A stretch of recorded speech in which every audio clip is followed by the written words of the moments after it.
کہ میں ان صوفیاء کی صحبتوں میں آ جاؤں، اور خدا کی قسم جو اللہ والوں کی صحبت میں آ جائے تو سنیں پیرانے پیر شیخ عبد القادر جیلانی غوث اعظم دستگیر رحمۃ اللہ تعالی علیہ.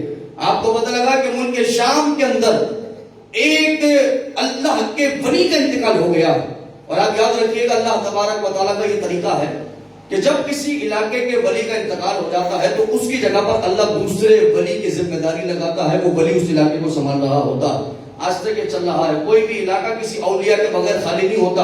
وہ ہم جو رحمتوں کی برسات ہو رہی ہے خدا کی قسم اللہ والوں کے قدموں کی خاک کا صدقہ ہے اور کچھ بھی نہیں ہے. اب جب غوث پاک کو پتہ لگا نا ملک شام کے ولی کا انتقال ہو گیا، آپ چلے جنازہ پڑھانے کے لیے. کئی سارے اولیاء کی جماعت آپ کے ساتھ ہے.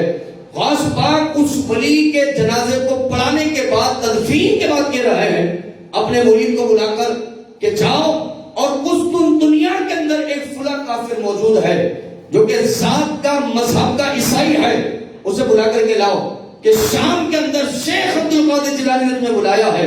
مریدین کہنے لگے ہم تو پیر صاحب کی حکمت کو نہ سمجھ سکے کہ ابھی تو جنازہ پڑا گیا ہے، ابھی تو تدفین کے معاملات ہوئے ہیں اور پیر صاحب نے ابھی ہمیں حکم ارشاد فرما دیا ہے کہ قسطنطنیہ میں فلاں کافر کو جا کر بلا کر کے لاؤ کہ عبد القادر جیلانی نے تمہیں ملک شام بلایا ہے.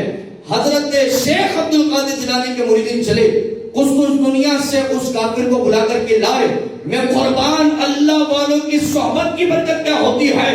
عبد القادر جیلانی وہ جو ذات کا مذہب کا عیسائی تھا جب سامنے آئے تو عبد القادر جیلانی کہنے لگے اور پڑھ لا الہ الا اللہ محمد رسول اللہ. وہ کہنے لگا حضور لا الہ الا اللہ محمد رسول اللہ. اب عبد القادر جیلانی فرمائے اور میرے مریدوں صرف ایمان نہیں دیا بلکہ اللہ کی برکت سے، اللہ کی عطا سے، اللہ نے جو مجھے طاقت عطا کی ہے اس عطا سے میں نے اس کو ایمان بھی عطا فرما دیا ہے، اس کے سر پر ولایت کا تاج بھی عطا فرما دیا ہے، اس کو ولی بھی بنا دیا ہے، ایمان والا بھی بنا دیا ہے، کامل ولی بھی بنا دیا ہے.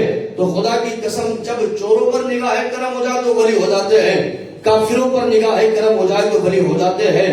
بغداد کے اندر کئی ہزار یہود و نصارا آیا کرتے تھے آپ کے مدرسے میں، اور جب آپ کا دیدار کرتے تھے نا تو یقین کر لیتے تھے. اور جب حضور کی اولاد پر اتنا نور برستا ہے تو رسول اللہ پر کتنا نور برستا ہوگا. آقا کریم صلی اللہ علیہ وسلم کتنے نورانی ہوا کرتے ہوں گے. مورخین لکھتے ہیں کہ شیخ عبد القادر جیلانی کے دیدار سے کئی 1000 یہودی یک ذبح ہو کر کہتے تھے حضور اب تو ہم نے بھی رسول اللہ پر کلمہ پڑھ لینا ہے، اب تو ہم نے بھی حضور کی غلامی کرنی ہے، اللہ کی عبادت کرنی ہے. تو بات یہ ہے کہ نگاہ ولی میں وہ تاثیر دیکھی بدلتی ہزاروں کی تقدیر دیکھی.